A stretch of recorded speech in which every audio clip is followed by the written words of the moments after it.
குருவடிகளே சரணம். Hello friends and viewers, எல்லாருக்கும் வணக்கம். 14 சித்தர்கள் பாடல் வரிசையில் சிவவாகியர் அவர்களுடைய பாடல்கள் பார்த்துட்டு இருக்கோம். அவருடைய பாடல்களின் அளவுகள் அதிகமாக இருக்கிறதுனால கூடவே பாம்பாட்டி சித்தர் அவர்களுடைய பாடல்களும் அதற்கான விளக்கமும் சொல்லலாம் அப்படின்னு பிளான் பண்ணியிருக்கேன். மொத்தம் 129 பாடல்கள் பாடியிருக்காருங்க. ஸோ 10 நிமிஷத்துக்கு எவ்வளோ பாடல்கள் கவர் ஆகுதோ அந்த அளவுக்கு ஒரு வீடியோவா கொடுக்கலாம் அப்படின்னு பிளான் பண்ணியிருக்கேன். வாங்க இப்ப வீடியோக்குள்ள போலாம். முதலாவது பாடல். தெளிந்து தெளிந்து தெளிந்து ஆடு பாம்பே, சிவன் சீர்பாதம் கண்டு தெளிந்து ஆடு பாம்பே, ஆடு பாம்பே தெளிந்து ஆடு பாம்பே, சிவன் அடியினை கண்டோம் என்று ஆடு பாம்பே. இதுதாங்க அந்த பாடல். சீர்பாதம் அப்படின்னா பெருமை பொருந்திய சிவபெருமானின் திருவடிகள். பாம்பு என்பது குண்டலினி சக்தியின் உருவகம். சோ இந்த பாட்டோட பொருள் என்ன அப்படின்னா, சிவபெருமானின் பெருமை பொருந்திய திருவடிகளை கண்டோம் என்று பாம்பே நீ ஆடுவாயாக. சிவபெருமானின் திருவடிகளை நீ கண்டுவிட்டால் தெளிவு பிறக்கும், எனவே நீ மகிழ்ச்சியுடன் ஆடுவாயாக அப்படின்னு சொல்லியிருக்காரு. இதுதாங்க இந்த பாட்டோட பொருள். அடுத்தது இரண்டாவது பாடல். நீடுபதம் நமக்கென்றும் சொந்தம் என்றே, நித்தியம் என்றே பெரிய முத்தி என்றே, பாடுபடும் போதும் ஆதி பாதம் நினைந்தே, பண்ணி பண்ணி பரவி நின்று ஆடு பாம்பே.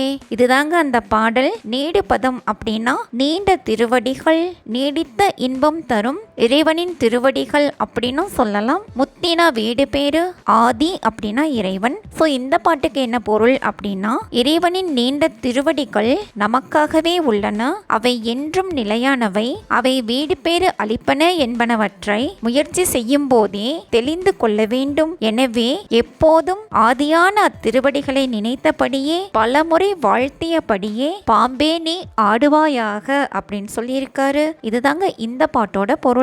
அடுத்தது பாடல் 3. பொன்னில் ஒளி போல எங்கும் பூரணமதாய், பூவின் மனம் போல தங்கும் பொற்புடையதாய், மண்ணும் பல உயிர்களில் மன்னி பொருந்தும் வள்ளலடி வணங்கி நின்று ஆடு பாம்பே. இதுதாங்க அந்த பாடல். பூரணம் அப்படின்னா முழுமை, மண்ணும் அப்படின்னா நிலை பெறும். சோ இந்த பாட்டுக்கு என்ன பொருள் அப்படின்னா, பொன்னின் ஒளி பொன்னை விட்டு பிரியாமல் இருப்பது போல உலகை விட்டு இறைவனும் பிரிய மாட்டார். பருவம் வரும்போது பூவில் நறுமணம் வந்து பொருந்துவது போல நம் மனப்பக்குவம் கண்டே அவரும் வெளிப்படுவார். பல்வேறு உயிர்களில் இறைவன் நிலை பெற்று உள்ளார். அத்தகைய வள்ளலின் திருவடிகளை வணங்கி பாம்பே நீ ஆடுவாயாக அப்படின்னு சொல்லியிருக்காரு. இதுதாங்க இந்த பாட்டோட பொருள்.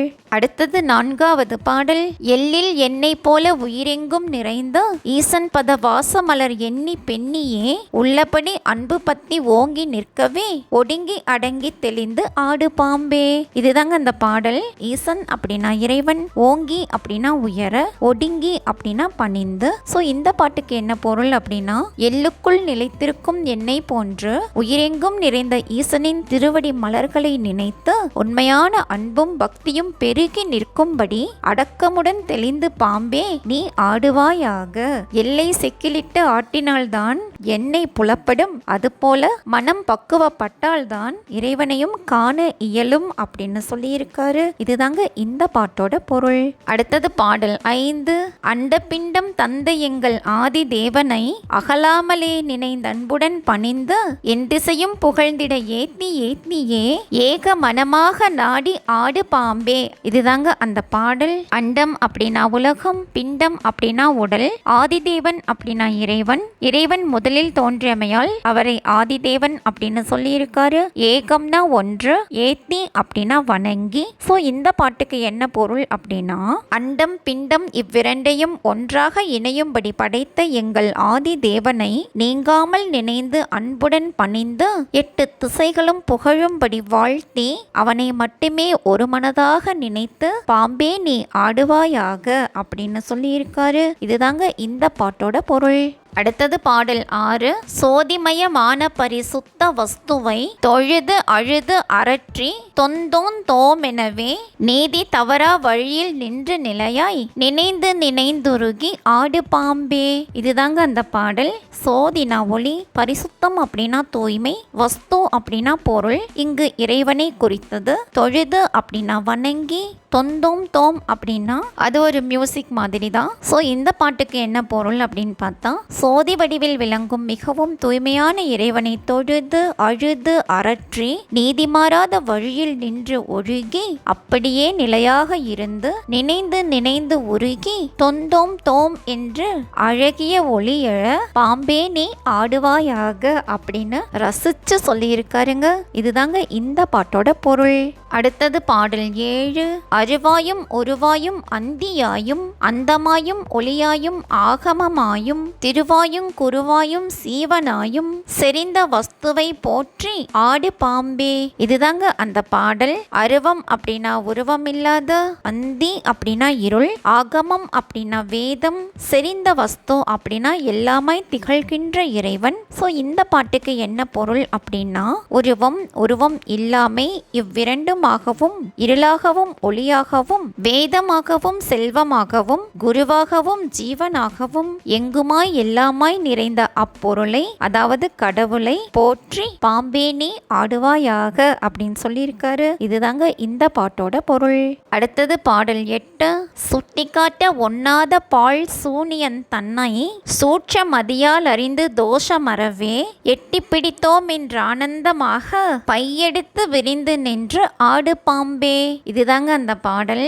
ஒண்ணாத அப்படின்னா இயலாத, சூன்யம் அப்படின்னா ஒன்றுமில்லாத, சூட்சமதி அப்படின்னா நுண்ணறிவு, தோஷம் அற அப்படின்னா குற்றம் நீங்க, பை அப்படின்னா படம். ஸோ இந்த பாட்டுக்கு என்ன பொருள் அப்படின்னா, சுட்டிக்காட்ட முடியாத பாழாகிய வெளியில் சூன்யமாகவே உள்ள பரம்பொருளை சூட்சம அறிவினால் அறிந்து கொண்டு குற்றம் அனைத்தும் நீங்கவே எட்டி பிடித்தோம் என்று ஆனந்தமாக உன் பையை, அதாவது படத்தை எடுத்து விரித்து பாம்பே நீ ஆடுவாயாக அப்படின்னு சொல்லியிருக்காரு. இதுதாங்க இந்த பாட்டோட பொருள்.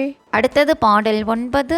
எவ்வுயிரும் எவ்வுலகும் ஈன்று புறம்பாய் இருந்து திருவிளையாட்டெய்தியும் பின்னர் அவ்வுயிரும் அவ்வுலகும் ஆகியு நின்ற ஆனந்த வெள்ளங்கண்டாடு பாம்பே. இதுதாங்க அந்த பாடல். ஈன்றுனா படைத்து, திருவிளையாட்டுனா படைத்தல், காத்தல், அழித்தல், மறைத்தல், அருளல் என்னும் 5 தொழில்கள். சஷ்டி, ஸ்திதி, சங்காரம், துரோபவம், அனுகிரகம் அப்படின்னும் வட நூல்கள்ல சொல்லப்பட்டிருக்கு. ஸோ இந்த பாட்டுக்கு என்ன பொருள் அப்படின்னா, அனைத்து உயிர்களையும் உலகங்களையும் படைத்து அவற்றுக்கு புறத்தே இருந்து படைத்தல், காத்தல், அழித்தல், மறைத்தல், அருளல் என்னும் 5 தொழில்களாகிய திருவிளையாட்டை நடத்த பின்னர் அவ்வுயிரும் அவ்வுலகும் தானாகவே இருக்கும் ஆனந்த வெள்ளமாகிய இறைவனை கண்டு பாம்பே நீ ஆடுவாயாக அப்படின்னு சொல்லியிருக்காரு. இதுதாங்க இந்த பாட்டோட பொருள்.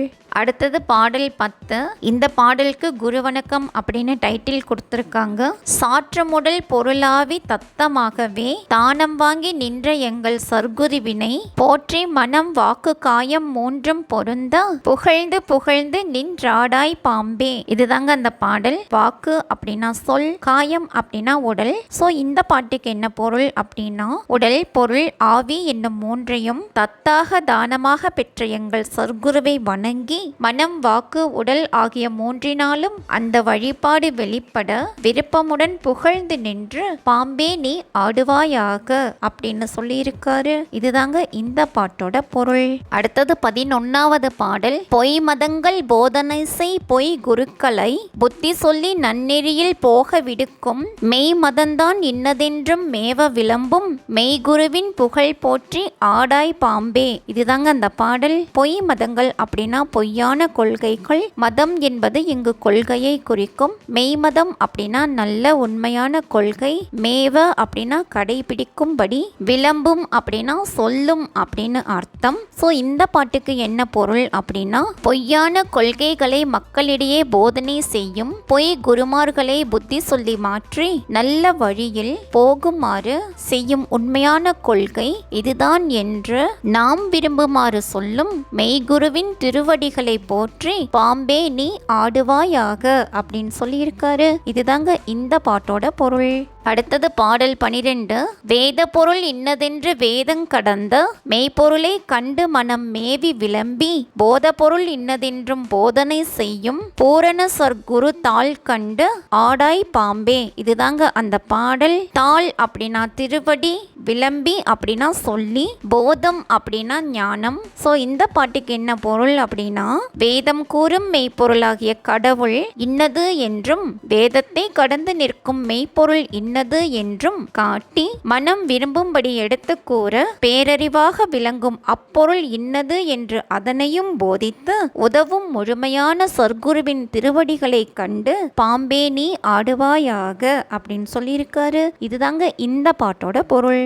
அடுத்தது பாடல் 13. உள்ளங்கையில் கனி போல உள்ள பொருளை உண்மையுடன் காட்ட வல்ல உண்மை குருவை கள்ள மனம் தன்னை தள்ளி கண்டு கொண்டு அன்பாய் கலித்து கலித்து நின்றாடாய் பாம்பே. இதுதாங்க அந்த பாடல். கள்ள மனம் அப்படின்னா குற்றமுள்ள மனம், கலித்து அப்படின்னா மகிழ்ந்து. ஸோ இந்த பாட்டுக்கு என்ன பொருள் அப்படின்னா, உள்ளங்கையில் இருக்கும் நெல்லிக்கனி போல உலகில் இருக்கும் உண்மை பொருளை உள்ளபடியே காட்டுவதற்கு வல்ல உண்மையான குருவை தீய மனத்தை நீக்கி உள்ளபடியே ஏற்றுக்கொண்டு அன்பால் மகிழ்ந்து நின்று பாம்பே நீ ஆடுவாயாக அப்படின்னு சொல்லியிருக்காரு. இதுதாங்க இந்த பாட்டோட பொருள். அடுத்தது பாடல் 14.